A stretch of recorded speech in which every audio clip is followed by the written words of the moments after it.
പ്രിയപ്പെട്ട കുട്ടികളെ, നമ്മളിന്ന് ഡിസ്കസ് ചെയ്യാൻ പോകുന്നത് നമ്മുടെ 6ാം ക്ലാസ് ബേസിക് സയൻസിലെ 9ാമത്തെ പാഠഭാഗമായിട്ടുള്ള മിക്സ് ആൻഡ് സെപ്പറേറ്റ് അല്ലെങ്കിൽ ചേർക്കാം പിരിക്കാം എന്ന് പറയുന്ന ചാപ്റ്ററാണ് കേട്ടോ. ഈ ഒരു ചാപ്റ്ററിൽ നമ്മൾ ഇന്ന് പറയാൻ പോകുന്നത് ഡിഫറെൻറ്റ് ടൈപ്സ് ഓഫ് സൊല്യൂഷൻസ്, അതായത് ലായനികൾ പലതരം ഉണ്ടെന്നുള്ളതാണ്. നമുക്കറിയാലോ, ലായനി എന്ന് പറഞ്ഞാൽ എന്താണ്? ഖരവസ്തുക്കൾ അല്ലെങ്കിൽ ഖരരൂപത്തിലുള്ള അല്ലെങ്കിൽ സോളിഡ് ഫോമിലുള്ള ഒരു സബ്സ്റ്റൻസ് ലിക്വിഡ് ഫോമിലുള്ള അല്ലെങ്കിൽ എന്താണ് ദ്രാവകാവസ്ഥയിലുള്ള ഒരാളുമായിട്ട് കൂടിച്ചേരുമ്പോൾ ഉണ്ടാകുന്നതാണ് എന്ത് മക്കളെ? സൊല്യൂഷൻ എന്ന് പറഞ്ഞാലല്ലേ. പിന്നെ അതുപോലെ തന്നെ നമുക്കറിയാം, എല്ലാ സൊല്യൂഷൻസും അല്ലെങ്കിൽ ലായനികളും ഹോമോജീനിയസ് ആണ്, അല്ലെങ്കിൽ എന്താണ് ഏകാത്മക മിശ്രിതങ്ങളാണെന്ന് നമുക്കറിയാം അല്ലേ. അപ്പോൾ നമുക്കറിയാത്ത ഒരു കാര്യമാണ് ഖരാവസ്ഥയിലുള്ള ദ്രാവകങ്ങൾ അല്ലെങ്കിൽ സൊല്യൂഷൻസ് ഉണ്ട്, അതുപോലെ തന്നെ വാതകാവസ്ഥയിലുള്ള ലായനികളും ഉണ്ടെന്ന്. ഓക്കെ, നമുക്ക് നോക്കാലോ അതെങ്ങനെയാ. നമുക്ക് എല്ലാവർക്കും അറിയുന്ന കാര്യമാണ്, ഖരാവസ്ഥയിലുള്ള വസ്തു ദ്രാവകാവസ്ഥയിലുള്ള ആളുമായിട്ട് കൂടിച്ചേർന്ന് ഒരു സൊല്യൂഷൻ ഉണ്ടാകും. അത് ദ്രാവകാവസ്ഥയിലല്ലേ ഉണ്ടാവാറുള്ളത്. പക്ഷെ അങ്ങനെ അല്ലാത്തതുണ്ടെന്ന് പറയുമ്പോൾ നമുക്ക് ഡൗട്ടല്ലേ, നോക്കാം അല്ലേ. അപ്പോൾ ആദ്യമായിട്ട് വരുന്നത് ബ്രാസ് ആണ്. ബ്രാസ് എന്ന് പറയുന്നത് ഒരു സൊല്യൂഷനാണ് മക്കളെ, ഒരു ലായനിയാണ്. അതിൽ അടങ്ങിയിരിക്കുന്ന ആളുകൾ സിങ്ക്, കോപ്പർ. ഈ കോപ്പർ എന്ന് പറയുന്ന ആൾ സോളിഡ് ഫോമാണ്, ഒരു ഖരാവസ്ഥയിലുള്ള ആളാണ്. സിങ്ക് എന്ന് പറഞ്ഞാലും ഖരാവസ്ഥയിലുള്ള ആളുകളാണ്. രണ്ട് ഖരാവസ്ഥയിലുള്ള ആളുകൾ കൂടി ചേർന്ന സൊല്യൂഷൻ കിട്ടും, ലായനി കിട്ടുമോ? അതായത് ഒരു ദ്രാവകാവസ്ഥയിലുള്ള ആളെ കിട്ടുമോ? ഇല്ല അല്ലേ. അപ്പോൾ ബ്രാസ് എന്ന് പറഞ്ഞാൽ ഒരു സോളിഡ് സൊല്യൂഷനാണ്, അല്ലെങ്കിൽ ഖരാവസ്ഥയിലുള്ള ഒരു ലായനിയാണ് ബ്രാസ് എന്ന് പറഞ്ഞാൽ. അടുത്തയായിട്ട് സോഡ. സോഡയിൽ അടങ്ങിയിരിക്കുന്ന ആളുകൾ നോക്കൂ മക്കൾ, വാട്ടർ, കാർബൺ ഡൈ ഓക്സൈഡ്. ജലം എന്ന് പറഞ്ഞാൽ എന്താണ്? ഒരു ലിക്വിഡ് ഫോമാണ്, ഒരു ദ്രാവകാവസ്ഥയാണ് അല്ലേ. ഇന്ന് കാർബൺ ഡൈ ഓക്സൈഡോ ഒരു ഗ്യാഷ്യസ് ഫോമാണ്, വാതകാവസ്ഥയാണ്. ലിക്വിഡ് ഫോമും ഗ്യാഷ്യസ് ഫോമും കൂടി ചേർന്നാൽ എന്താ കിട്ടുക മക്കളെ? ഒരു ലിക്വിഡ് സൊല്യൂഷനാണ് കിട്ടുക അല്ലേ. ഇനി നമ്മൾ പറയുന്നത് ഗ്ലിസറിൻ ഡിസോൾവ്സ് ഇൻ വാട്ടർ. അതായത് ഗ്ലിസറിൻ എന്ന് പറയുന്ന സൊല്യൂഷൻ വെള്ളത്തിൽ ഡിസോൾവ് ആയിരിക്കുന്ന ഒരു സൊല്യൂഷൻ, ലായനി. ഓക്കെ അല്ലേ. അതിലടങ്ങിയിരിക്കുന്ന ആളുകൾ എന്ന് പറഞ്ഞാൽ ഗ്ലിസറിനുണ്ട്, ജലമുണ്ട്, വാട്ടറുണ്ട്. നമ്മൾ പറഞ്ഞ ഖരം പ്ലസ് ദ്രാവകം എന്നുള്ള ഫോമല്ല ഇവിടെയൊന്നും നടക്കുന്നത്. ഇവിടെ നോക്കൂ, ഗ്ലിസറിൻ ഒരു ലിക്വിഡ് ഫോമാണ്, ഒരു ദ്രാവകാവസ്ഥയിലാണ്.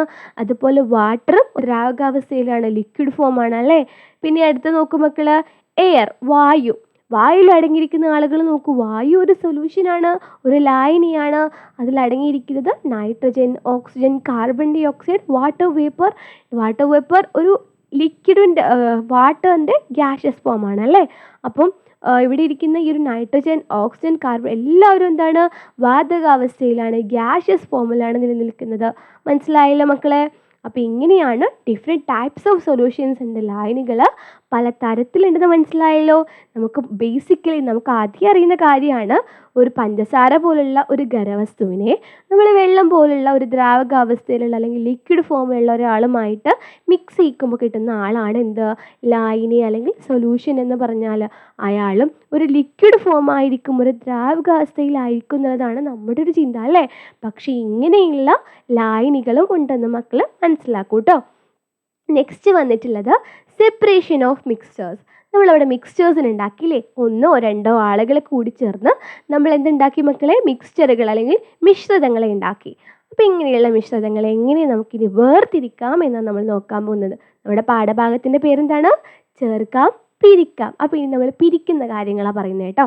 അപ്പോൾ ഇവിടെ നമ്മൾ ഫസ്റ്റ് ആയിട്ട് ഇവിടെ വെള്ളത്തിൽ, ഈ ഒരു വെള്ളത്തിൽ നമ്മൾ അടങ്ങിയിരിക്കുന്നത് സോൾട്ട്, ഉപ്പുണ്ട്, അതുപോലെ വാട്ടർ, വെള്ളമുണ്ട്. താഴത്ത് നമുക്ക് നോക്കിയാൽ തന്നെ മനസ്സിലാകും അല്ലേ, വാട്ടർ ഉണ്ട് ഇവിടെ. ഇവിടെ എന്താണ്? മണലാണ് അല്ലേ, സാൻഡ്. അപ്പോൾ നമ്മൾ ഈ രണ്ട് ടൈപ്പ് ഓഫ് സൊല്യൂഷൻസ്, ലായനികളെ നമ്മൾ എങ്ങനെയാണ്, അല്ലെങ്കിൽ ഈ രണ്ട് ടൈപ്പ് ഓഫ് മിക്സ്ചേഴ്സിനെ, മിശ്രിതങ്ങളെ എങ്ങനെ നമുക്ക് ഡിവൈഡ് ചെയ്യിപ്പിക്കാം അല്ലെങ്കിൽ സെപ്പറേറ്റ് ചെയ്യിപ്പിക്കാം, വേർതിരിപ്പിക്കാം എന്നാണ് നോക്കാൻ പോകുന്നത് കേട്ടോ.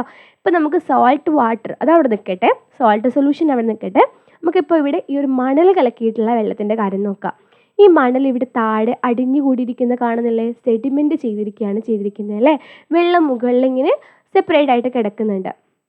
അപ്പം ഇങ്ങനെയുള്ള മിശ്രിതങ്ങളെ, മിക്സ്ചേഴ്സിനെ നമുക്ക് സെപ്പറേറ്റ് ചെയ്യാൻ ഉപയോഗിക്കുന്ന ഒരു മെത്തേഡാണ് ഡിക്കാൻറ്റേഷൻ അല്ലെങ്കിൽ തെളിയൂറ്റൽ. ഓക്കെ, ഈ മുകളിലുള്ള വെള്ളത്തെ നമ്മളങ്ങ് ഒഴിച്ച് കളയുക, അതിനെയാണ് ഡീക്കാൻറ്റേഷൻ അല്ലെങ്കിൽ തെളിയൂറ്റൽ എന്ന് പറയുന്നത്. ഓക്കെ ആണല്ലോ. അപ്പോൾ നമുക്ക് താഴെയുള്ള ഒരു മണലിനെ വേർതിരിച്ച് കിട്ടും. മനസ്സിലായല്ലോ. പക്ഷേ ഈ ഒരു സാൾട്ട് വാട്ടർ നമുക്കങ്ങനെ ചെയ്യാൻ കഴിയുമോ? ഇല്ല അല്ലേ. ഈ ഒരു സാൾട്ട് ഇതിൽ ഡിസോൾവ്ഡ് ആണ്, അലിഞ്ഞു പോയേക്കുവാണ്. അപ്പോൾ നമുക്ക് ഇവരെ എങ്ങനെ നമുക്ക് സെപ്പറേറ്റ് ചെയ്യിപ്പിക്കാം? നമുക്കറിയാം അല്ലേ. നമുക്ക് ഉപ്പൊക്കെ എങ്ങനെയാണ് മക്കളെ കിട്ടുന്നത്? കടലിൽ നിന്നാണല്ലേ. കടലിൽ വെള്ളമാണല്ലോ. വെള്ളത്തിൽ നിന്നെങ്കിലും നമുക്ക് ഉപ്പ് കിട്ടുന്നത്. അപ്പം നമ്മൾ ആ പ്രോസസ്സാണ് ഇവിടെയും ചെയ്യേണ്ടത്. അവിടെ നമ്മൾ ഒരുപാട് ചാക്ക് കൊണ്ട് ഏരിയാസൊക്കെ കെട്ടിപ്പടുത്ത് നമ്മൾ എന്ത് ചെയ്യും? ഒരു ഏരിയ വെയിൽ കൊണ്ടങ്ങ് വറ്റിപ്പിക്കും.